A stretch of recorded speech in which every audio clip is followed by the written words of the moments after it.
Chris, again, thank you for taking some time out of your day to speak with us. We're opposed for one big reason. Servers and bartenders don't want this.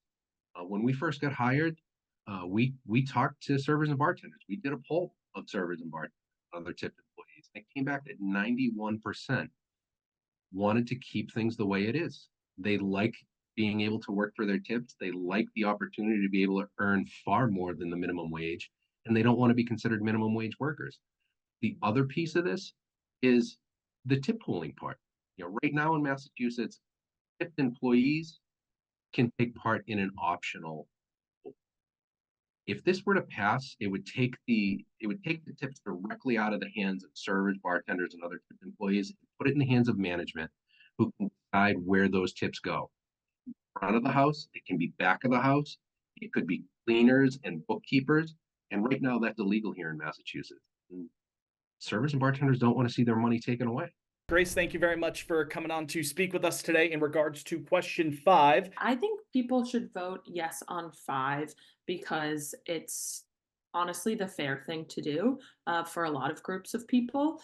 It's fair for the workers who are currently being paid a sub-minimum wage and have to, in order to make sure that they're getting paid enough, have to keep up with the different laws and make sure they're checking their tip percentages each hour.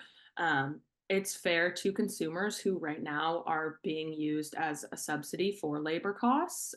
Tips right now are not actually being used as tips. They are going towards the tip credit so that labor or that employers don't have to pay the full minimum wage. And lastly, it's fair to employers that already pay a full minimum wage to their workers. It'll even the playing field for a lot of small businesses that are already doing the right thing.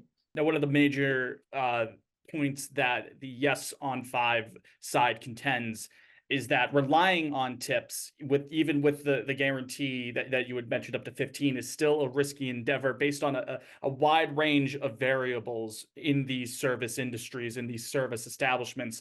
And that question 5 would provide for that livable, comfortable net of a wage.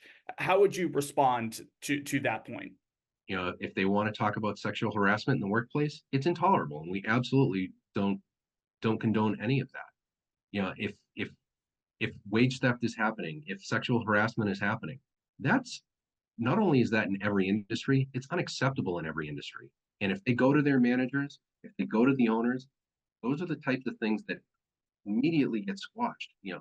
People that are in the industry that are living it day to day here in Massachusetts are overwhelmingly saying, I make significantly more than minimum wage. What will happen when someone understands, all right, well, you're already making $15. I don't have to tip you any. That's happening in Washington, D.C. right now, where if you walk into a restaurant, instead of seeing the 18, 20, 22% suggested tips on your bill, I was there 2 weeks ago. I saw 8, 10, and 12. I talked to servers there, and they said they've never earned less than in the last year. People who are advocating for no on 5 contend that this could actually hurt the earning power of restaurant workers who are currently now faced with the $75 an hour minimum wage mark. How would you respond to that point? Increasing the sub-minimum wage does not affect employment in a significant way. So, jobs aren't lost, or if they're lost, around the same amount of jobs are made with new restaurants. But what increases throughout increasing the sub-minimum wage is the earnings of tipped workers. I mean, if you look at the change that we're proposing, it's pretty ridiculous to say that you're not going to make more money. I mean, there may be a few career bartenders who this system really, really works for, but ultimately this ballot question is not about them. I mean, people who are working in high foot traffic or high dollar value restaurants or bars and are consistently getting the good shifts and are consistently making, anywhere from 500 to thousands of dollars in tips a night.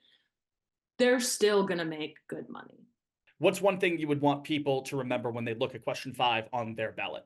Owners are opposed to this, restaurants are opposed to this, servers are opposed to this, and the people that will have to pay the difference is the general public. This is a nonpartisan issue. But if you look at the ultra right and the ultra left, we have one of the most conservative mayors in Massachusetts in Bob Hedlund for Plymouth, and one of the most progressive mayors in Massachusetts in Nicole LaChapelle over in East Hampton, all saying vote no.